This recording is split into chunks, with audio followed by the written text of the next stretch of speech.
네, 시작하시겠습니다. 먼저 주님의 기도 같이 보시겠습니다. 먼저 원문으로 같이 보십니다. 시작. 파텔 헤몬 토엔 토이스 우라노이스 하기아스데토 토 오노마스 엘데토 해 바실레이아스 게네데토 토 델레마스 호스 엔 우라노 카이 에피테스게스 톤 알톤 헤몬 톤 에피우시온 도스 헤민 세메론 카이 아페스 헤민 타 오펠레이마타 헤몬 호스 카이 헤메이스 아페이에멘 토이스 오펠레이타이스 헤몬 카이 메 에이세네케스 헤마스 에이스 페이라스몬 알라 우르사이 헤마스 아포트 포네르 포티 소 에스틴 헤 바실레이아 카이 헤 두나미스 카이 헤 독사 에이스투스 아이오나스. 아멘. 다시 한번 의역된 부분으로 보십니다. 시작. 하늘뜰 안에 계신 우리 아버지, 하늘 안에서와 같이 땅 위에서 당신의 이름이 거룩히 여김을 받으셨으며 당신의 나라가 임하셨으며 당신의 뜻이 이루어졌습니다. 오늘날 우리에게 위에 있는 우리의 양식을 주시옵소서. 그리고 우리가 우리에게 빚진 자의 빚을 사하여 준 것 같이 우리의 빚을 우리에게서 사하여 주시옵소서. 우리를 시험에 들어가게 하지 마시고 다만 악으로부터 우리를 구하시옵소서. 왜냐하면 그 세대는 당신의 나라이며 능력이며 영광이기 때문입니다. 아멘. 말씀 보십니다. 갈라디아서 3장 10절에서 14절 말씀입니다.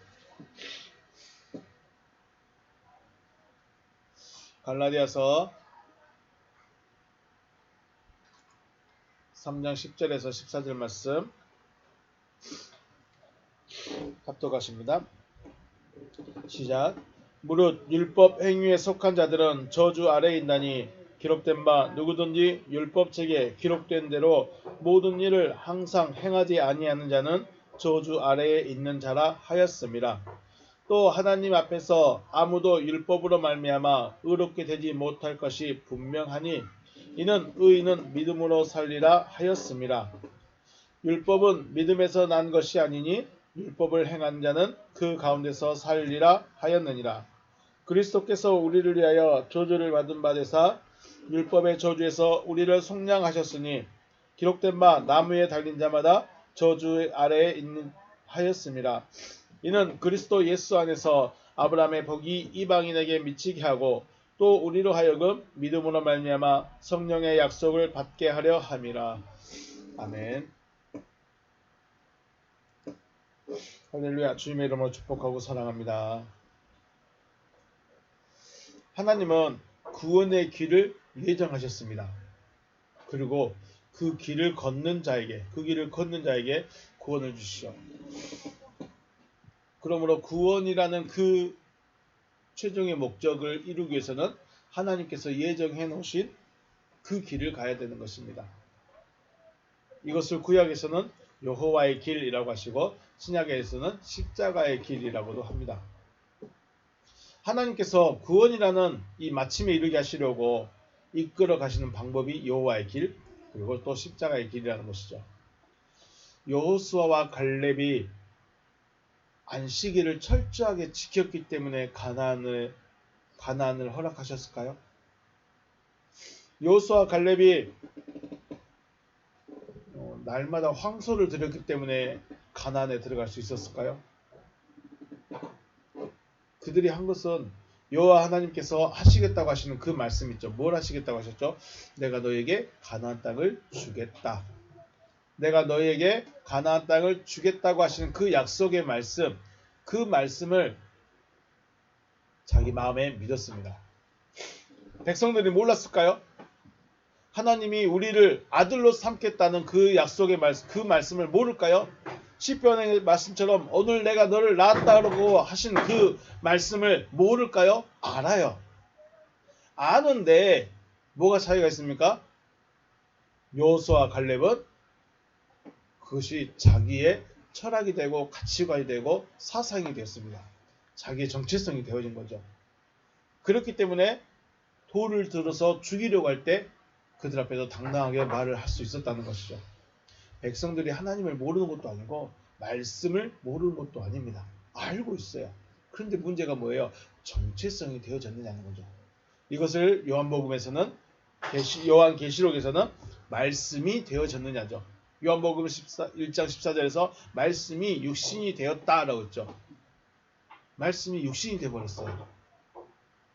그것은 내가 말씀이 되어졌느냐, 나의 정체성이 되어졌느냐, 나의 철학이 되어졌느냐, 이것을 말하는 것입니다. 그래서 여호수아와 갈렙은 자기의 그 철학, 자기의 정체성, 자기의 가치관, 그것이 믿음이 되어졌기 때문에 가나안을 얻는 믿음이 있다라고 말합니다. 그리고 이 믿음이 바로 여호와의 길을 걸어가는 것이었죠. 저와 여러분 여호와의 길을 걸어가고 있을까요? 내 길을 걸어가고 있을까요?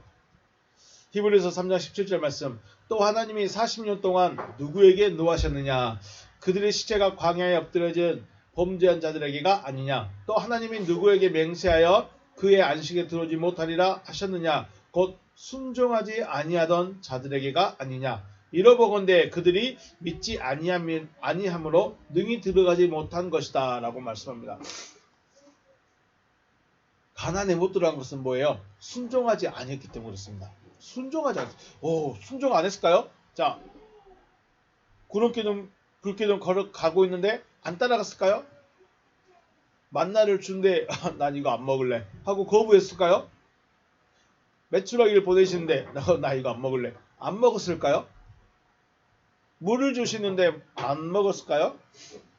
다 먹었어요. 주시는 대로 먹고 가는 대로 가고 하라는 대로 제사 드리고 안 하는 게 뭐가 있었어요?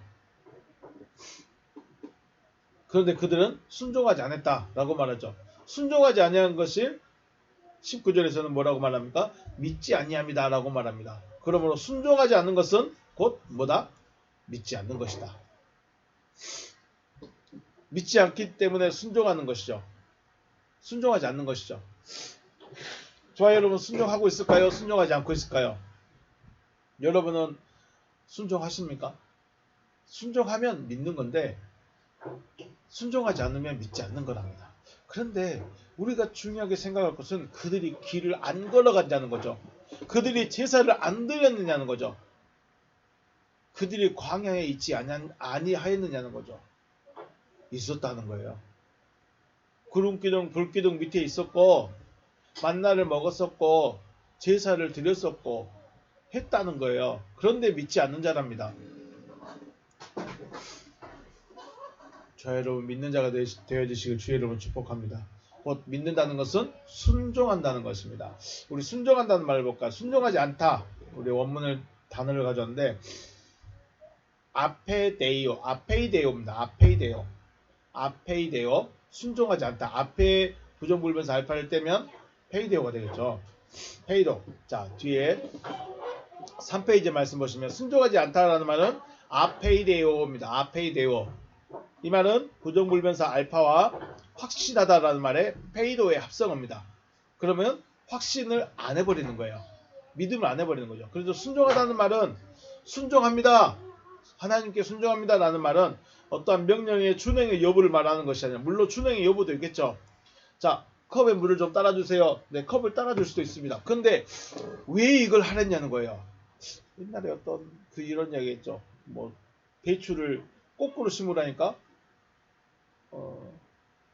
왜 상식에 맞지 않는 일을 하십니까? 그러면서 두 사람에게 배추를 거꾸로 심으라고 했는데 한 사람은 말 그대로 뒤집어가고 뿌리가 밖으로 나오고 한 사람은 이건 이치에 맞지 않습니다. 그냥 그대로 둔 사람이 있다고 그랬죠. 그래서 수도 원장을 세우는데 말 잘 듣는 말을 하라는 대로 한 사람, 그 사람은 뭐 원장을 시켰다는 말도 그런 이야기도 있죠. 네, 물론 어떤 명령의 준행 여부도 중요합니다. 그런데 중요한 것은 순종하다는 말은 그 명령의 의미와 의도를 알고 먼저 마음의 동의를 해야 됩니다. 자, 우리가 예배를 드립니다. 예배를 드리는데 왜 드려야 되는지에 대한 의미를 알아야죠. 왜 하나님이 헌금을 하라고 했을까요? 왜 하나님이 안식일마다 모이라고 했을까요? 왜 하나님이 황소를 드리고 염소를 드리고 그런 제물을 드리라고 했을까요? 많이 먹으려고요? 하나님이 부자 되시려고요? 교회를 부자로 만들려고요? 목사 잘 먹고 잘 살게 해주려고요? 아니죠. 왜 했느냐? 그 의도와 의미를 알고 맞다. 그래서 내가 예배를 참여해야 되고 헌금을 하는 것이고 내가 봉사를 하는 것이고 내가 헌신을 하는 것이지 라고 해야지. 물론 그 사람처럼 말도 안 되는 이 배추 뒤집기 해서 그럴 수도 있겠지만 온전한 순종이라는 것은 그 명령과 그 명령에 대한 의미를 내가 동의를 해야 됩니다. 그 의미에. 그러므로 아페이데오라는 말은 순종이 아니다라는 말로 하나님의 명령과 의미와 상관없이 율법의 준행만 있었습니다. 그래서 하나님이 왜 구름기둥, 불기둥을 따라가라고 했는지 관심 있을까요? 없을까요? 거기에는 관심 없어요.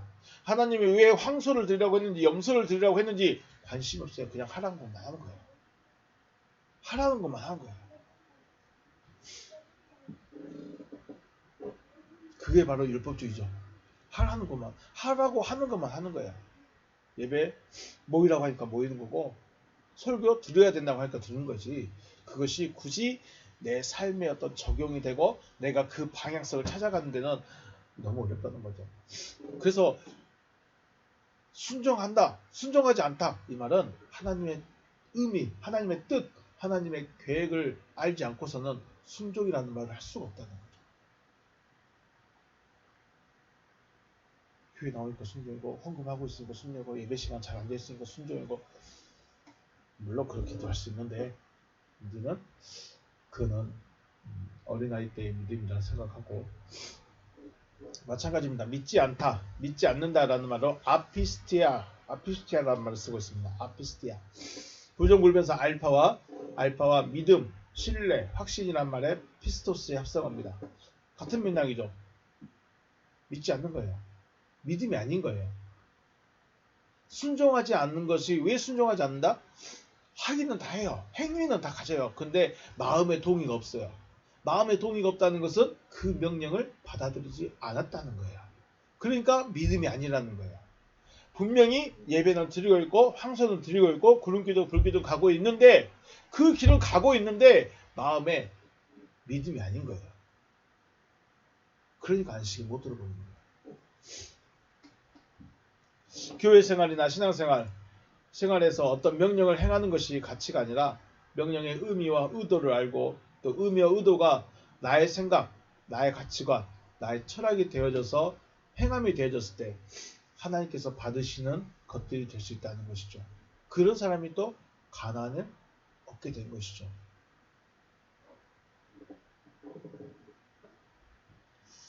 저와 여러분도 믿음이 되어지시길 주의 이름으로 축복합니다. 순종이 되어지시길 축복합니다. 그냥 때 되니까 시간 되니까 남편이고 아빠니까 교회 가고 뭐 설교 듣고 있고 그러자 이거는 아무런 도움이 안 된다는 거예요. 물론 어린아이의 믿음에서는 따라가야 되지만 언제까지 어린아이에 알고 있을 거예요. 믿음이 되어져서 하나님의 뜻이 이루어지시길 주님의 이름으로 축복합니다. 네. 또 잠깐 지난 시간에 나눴던 말씀 한번 생각해 보겠습니다. 10절 말씀을 중심으로 나눴었죠. 10절 말씀. 무릇 율법 행위에 속한 자들은 저주 아래에 있나니 기록된 바 누구든지 율법책에 기록된 대로 모든 일을 항상 행하지 아니하는 자는 저주 아래에 있는 자라. 이 말씀을 자세히 보시면 안 맞다고 그랬죠. 율법의 행위에 속한 자는 저주인데 율법의 행위와 율법과 연합되어진 자, 율법과 연합되어진 자는 저주 아래에 있는 자예요. 율법과 연합되어진 자는 저주 아래예요. 그런데 율법을 행하지 않으면 저주래요. 이게 뭔 말이냐? 지난 시간 말씀드렸죠. 내가 지금 어느 시대에 살고 있느냐? 내 믿음의 상태가 지금 어디쯤에 가고 있느냐? 이거 분별하지 못하면 이 말씀 이해되지 못할 것 같습니다.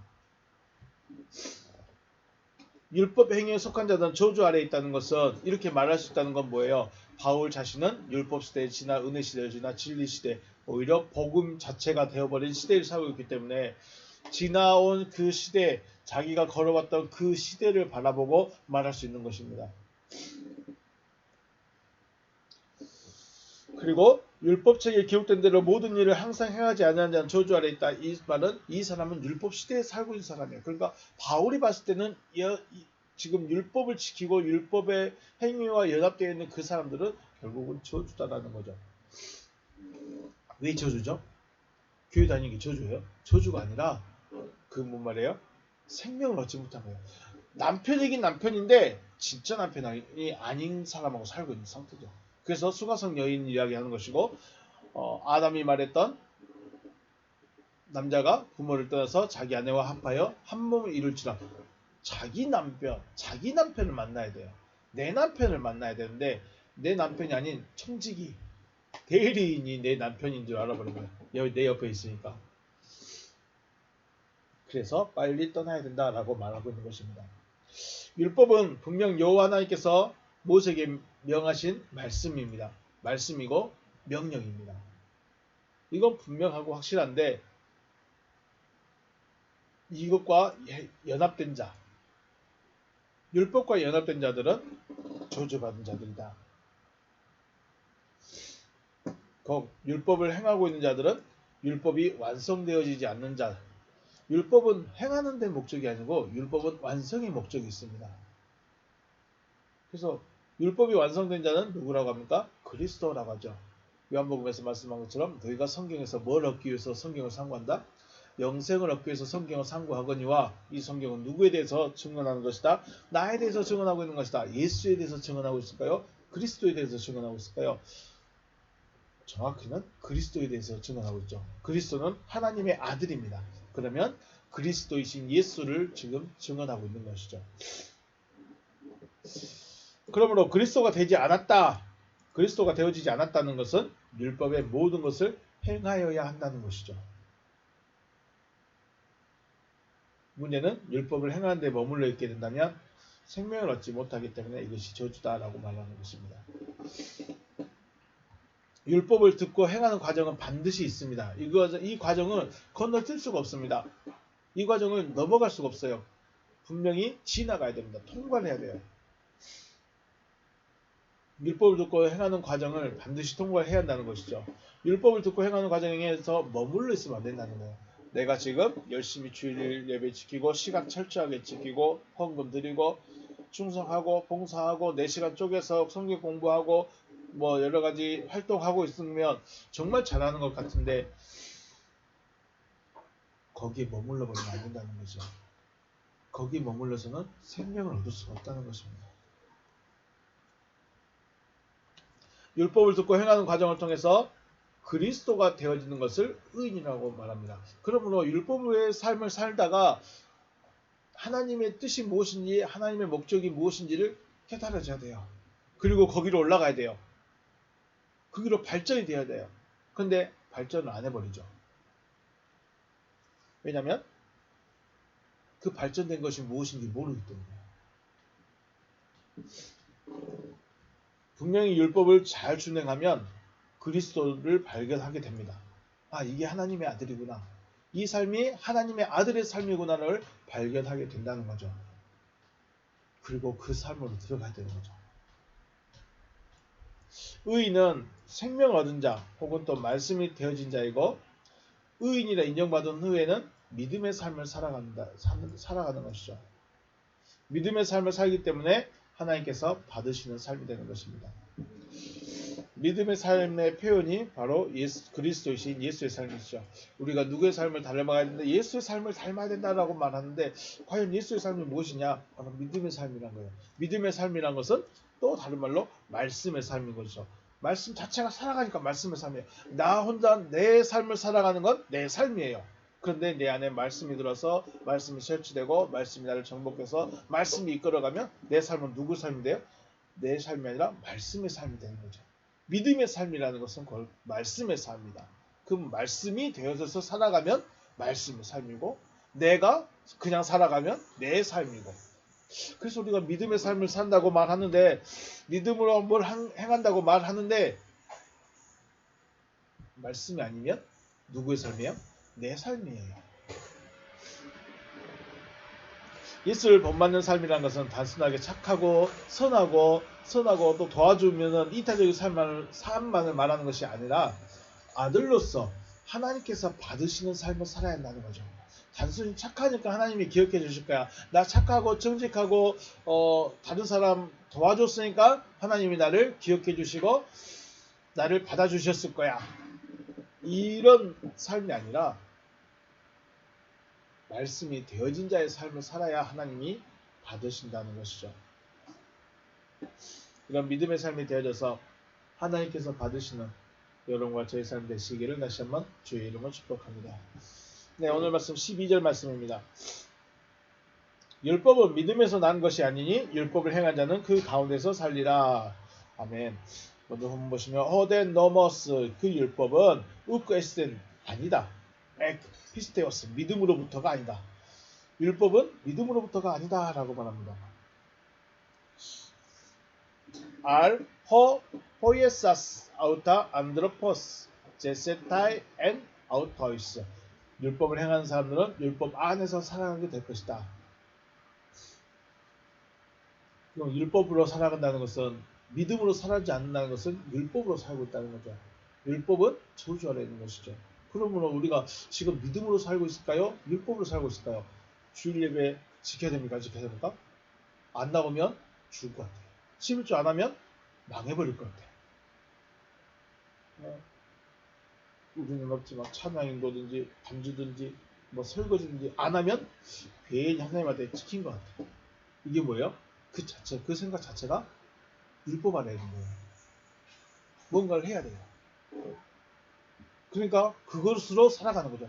봉사하고 자기 반주자 안 써주면 다른 교회 가서 반주자 할 수 있는 교회 찾아가 다니고 뭐 그렇게 살아가는 거죠. 믿음이 아닌 거예요. 근데 우리는 믿음으로 헌금하고 믿음으로 주일 예배 드리고 믿음으로 수요 금요 새벽 예배 다 한다고 믿음으로 한다고 해요. 그것이 자 저와 여러분을 향한 하나님의 뜻은 어디 있습니까? 구원에 있습니다. 구원에 있어요. 그리고 하나님은 이 구원을 주시려고 뭘 하셨을까요? 말씀을 하시죠.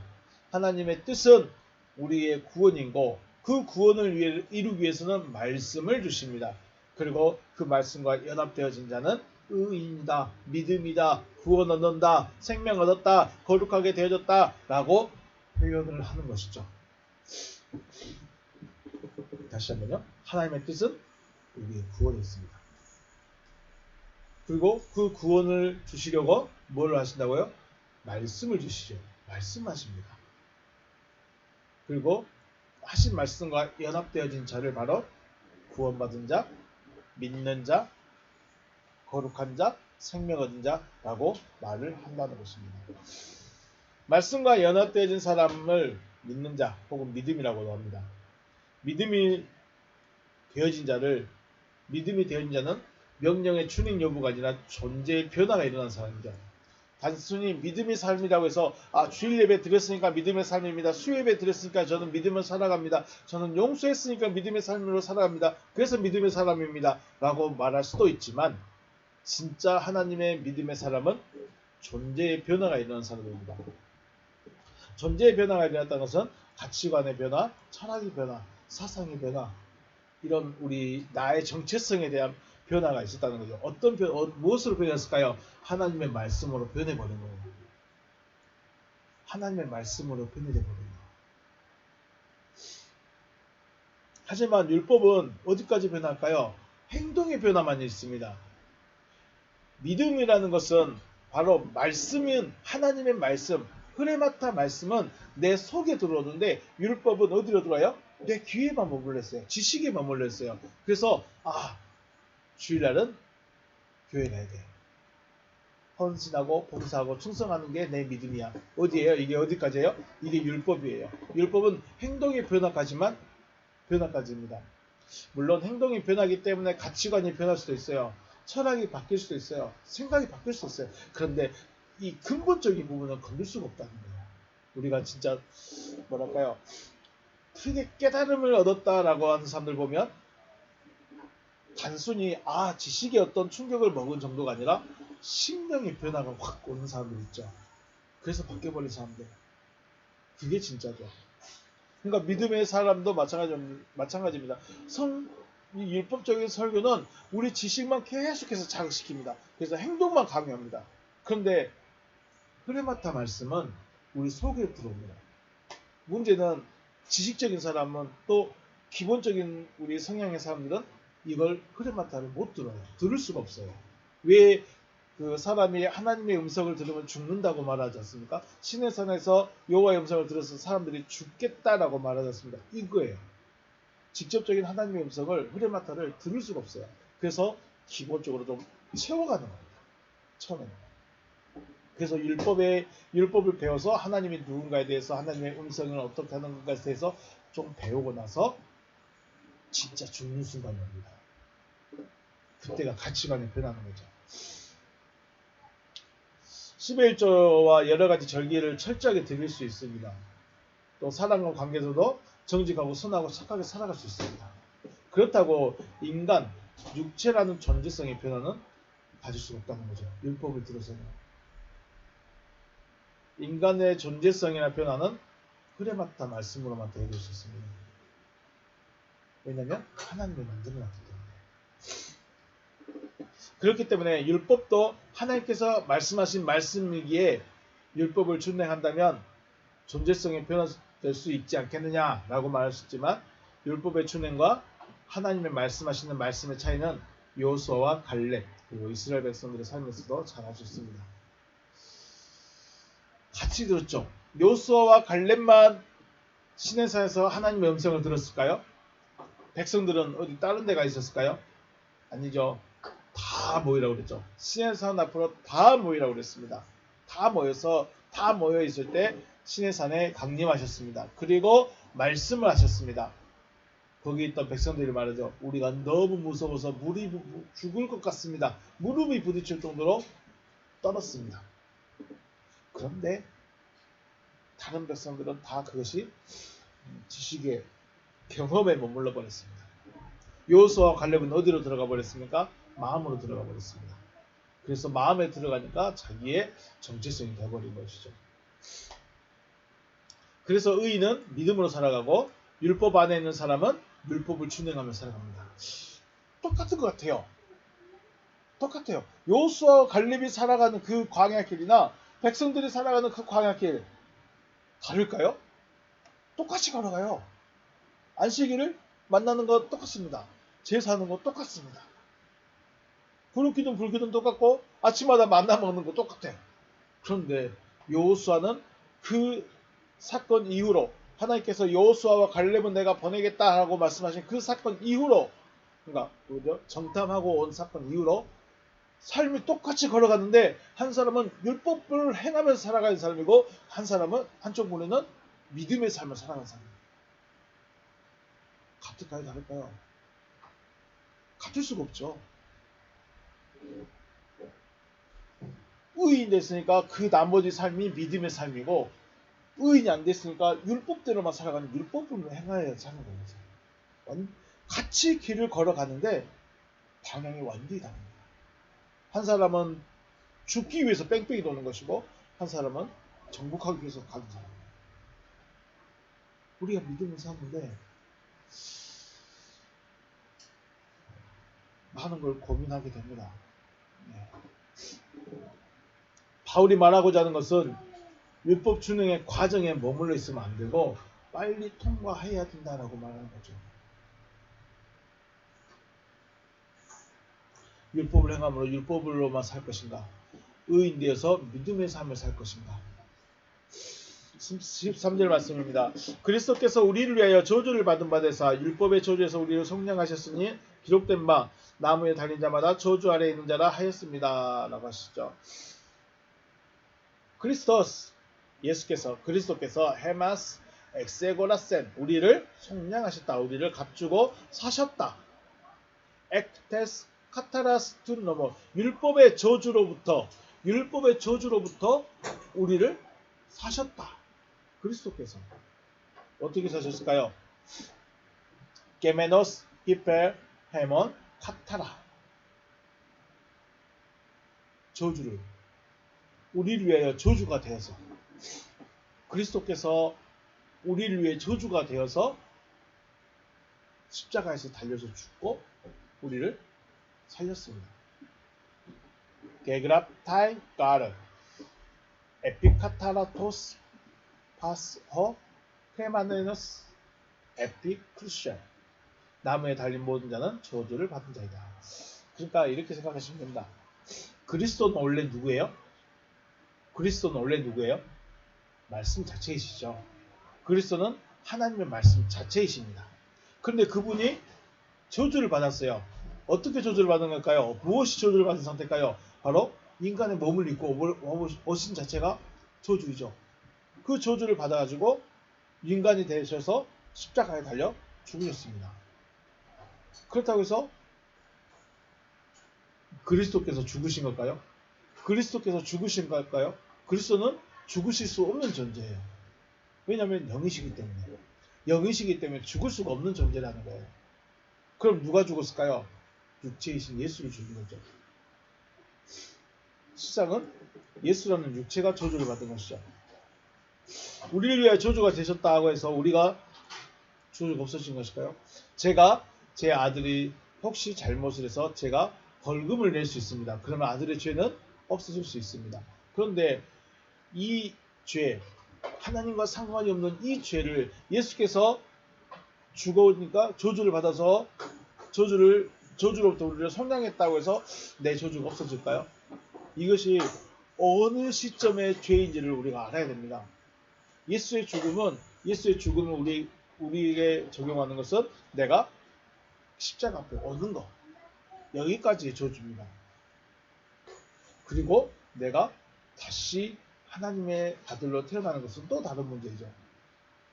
예수께서 나무에 달리신 것은 우리에게도 나무에 달려 죽어야 된다는 것을 보이시기 위함입니다. 예수께서 죽으신 것은 우리에게 소망을 준 거죠. 아, 저주에서 벗어날 수 있는 방법이 있구나. 저주에서 벗어날 수 있는 방법이 있구나. 그런데 내가 인간으로서 살아가는 것 이 자체를 저주라고 생각할까요? 저주라고 생각하지 않을까요? 우린 저주라고 생각하지 않아요. 내가 하나님을 모르는 것에 대해서 저주라고 생각할까요? 저주라고 생각하지 않아요. 내가 영적인 존재가 안 되어지는 것에 대해서 저주라고 생각하지 않아요. 그냥 열심히 살아가면 돼요. 저주라고 생각하는 사람이 없어요. 여러분 자체가 지금 저주입니까? 내가 지금 교회만 다니고 있는 게 저주입니까? 아니잖아요. 저주라고 생각하지도 않잖아요.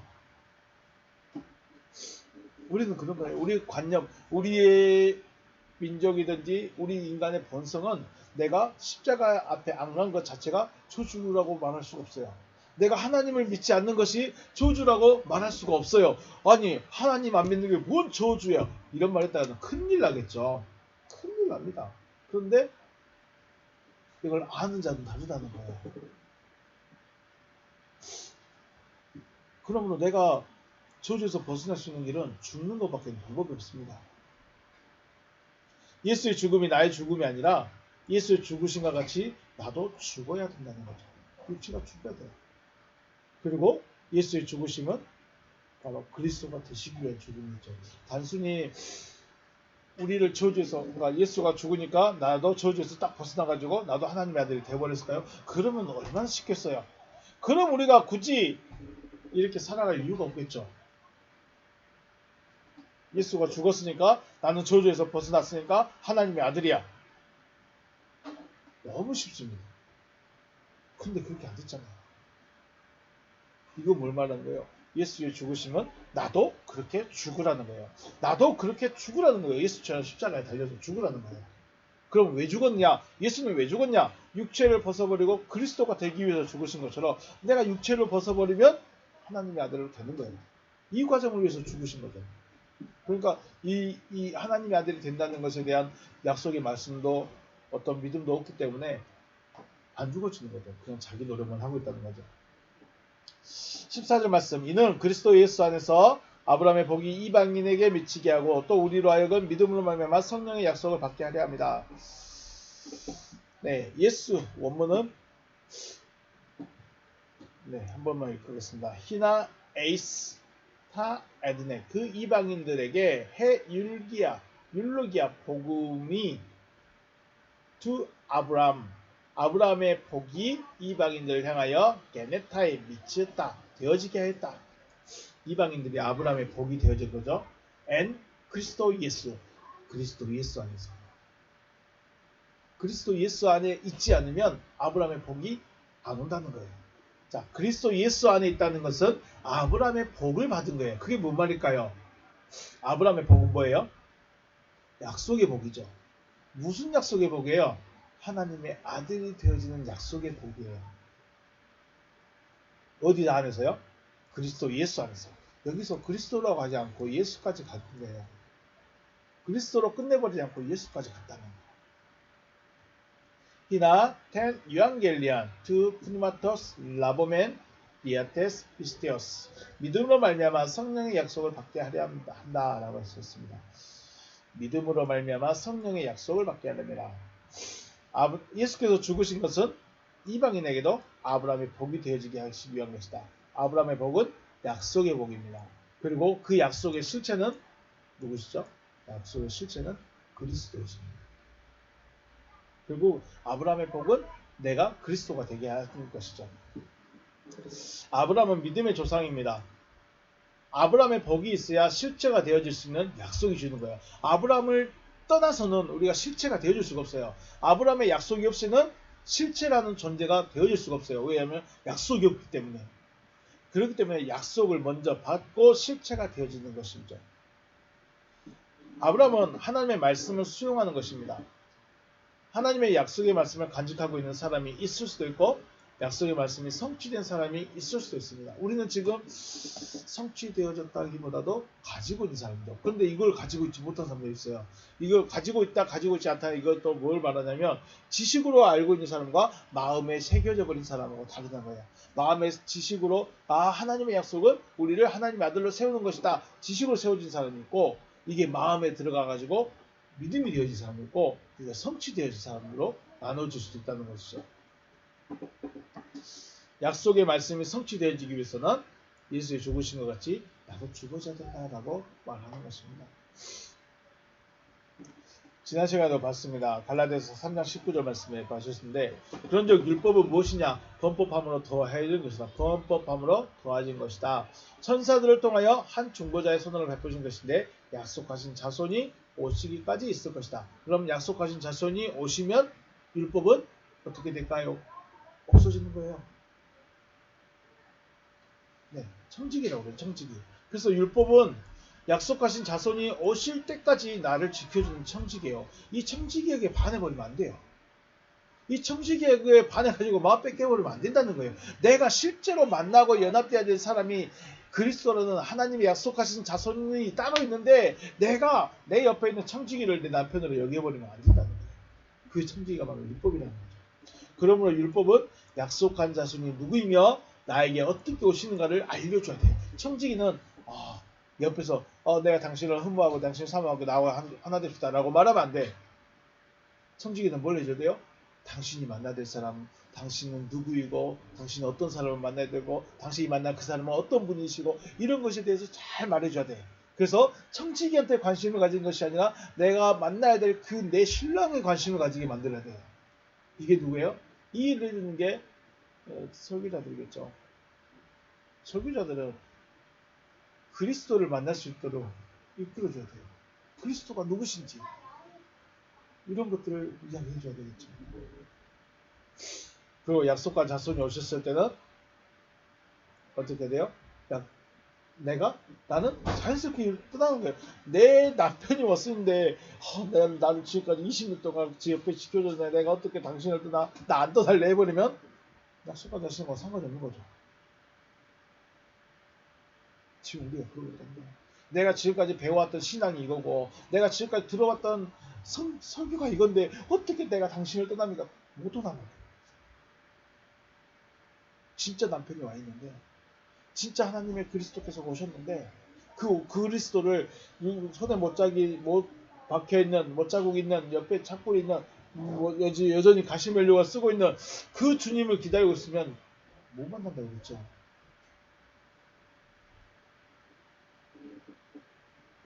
약속한 자손이 누굴까요? 그리스도는 하나님의 말씀 자체이십니다. 말씀 자체예요. 요한복음 1장 14절에 말씀이 육신이 되어 우리 가운데 거하심에 우리가 그의 영광을 보니 아버지의 독생자의 영광이요 은혜와 진리가 충만하더라. 네, 그리스도 이게 누구예요? 말씀이 육신이 되어 우리 가운데 거하시는 이분이 누구냐면 그리스도이신 예수를 말합니다. 그리스도이신 예수를 보는데 은혜와 진리가 충만해요. 왜 이렇게 말씀했을까요? 그렇습니다. 은혜는 누굴 말하는 거예요? 은혜는 예수입니다. 육신의 예수는 은혜 시대이고 육신의 예수가 죽으심으로 그리스도가 되셨습니다. 그리스도는 진리이십니다. 그래서 충만히 그냥 자체가 뭐예요? 그리스도이신 예수 자체는 은혜 자체예요. 진리 자체예요. 다만 이걸 좀 구분할 필요가 있어요. 예수는 은혜 시대에 은혜가 충만하십니다. 그럼 진리는 어딨냐? 그 안에 그리스도. 그럼 이게 어떻게 되냐? 은혜가 지나가니 진리 시대가 온다. 예수가 지나가니 육체의 예수가 지나가니 그리스도 시대가 온다는 거죠. 이걸 지나가야 돼요. 우리는 은혜를 받고 신앙생활을 시작하게 돼요. 물론 내가 깨달음을 얻고 뭐 병고침을 받고 기도 응답을 받고 그런 은혜를 받습니다. 맞습니다. 은혜를 받고 신앙생활을 하는 게 맞아요. 예수 앞에 기도했더니 응답이 오고 예수 앞에서 기도했더니 문제가 풀어지고 예수 앞에서 금식하며 기도했더니 병고침을 얻고 네 맞습니다. 그게 맞습니다. 그 은혜 시대 맞습니다. 그게 은혜가 맞습니다. 그런데 거기에 머물러 있으면 될까요? 그게 문제랍니다. 은혜와 진리가 충만하니까 은혜 시대만 있으면 안 된다는 거예요. 은혜 시대를 보냈잖아요. 그리스도이신 예수는 은혜 시대를 보내버렸잖아요. 육체를 보내버렸잖아요. 그 다음 누가 왔다고요? 진리가 왔잖아요.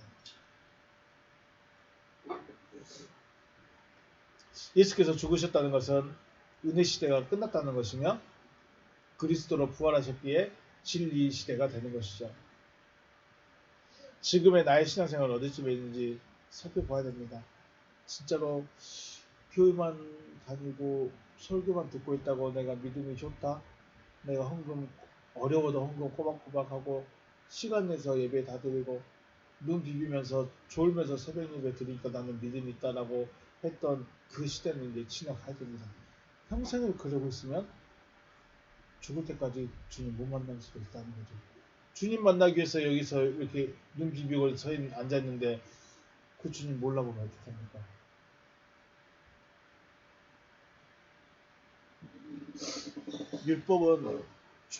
율법도 분명히 하나님께서 주신 것이기 때문에 좋은 거긴 해요. 그런데 이걸 벗어날 수 있는 길이 있어야 되고 이걸 또 벗어나야 된다. 믿음으로 나아가야 된다. 그 믿음이 주여 내가 믿습니다. 그러니까 믿음이 아니라 말씀 자체로 나가야 된다는 거죠. 약속만 믿고 있는 신앙생활인지 약속이 성취되어가는 신앙생활을 확신하고 진리시대에서 복음 자체로 살아가는 여러분과 제가 되어주시고 주님의 이름으로 축복합니다. 바울이 말하고 싶은 것은 너희 지금 너무 율법에 매여버렸다. 그들의 시작은 뭐였습니까? 성령으로 시작했다고 했어요. 3장에서 너희가 성령으로 시작했다. 그런데 왜 율법으로 다시 돌아가 버렸냐? 이건 말하고 싶은 거예요. 돌아갔으면 어떻게 해야 되고 다시 돌아오라는 거죠. 이거 버리고 다시 성령으로 돌아오라는 거죠. 버리고 돌아오라는데 지금 우리는 성령으로 시작도 못했고 여기서만 머물러 있어 버린 거예요. 성령의 시대는 들어는 봤지만 실제로 본 적이 없어요. 그러니까 그냥 율법 시대에 머물러 있고 여기서 열심히 하면 믿음이 있는 것처럼 믿고 있는 것처럼 여겨버린다는 거죠. 스스로. 그래서 율법 시대를 지나서 은혜 시대를 지나서 진리 시대에서 복음 자체로 나타나시길 주님의 이름으로 축복합니다. 네, 오늘 여기서 마치겠습니다. 수고하셨습니다.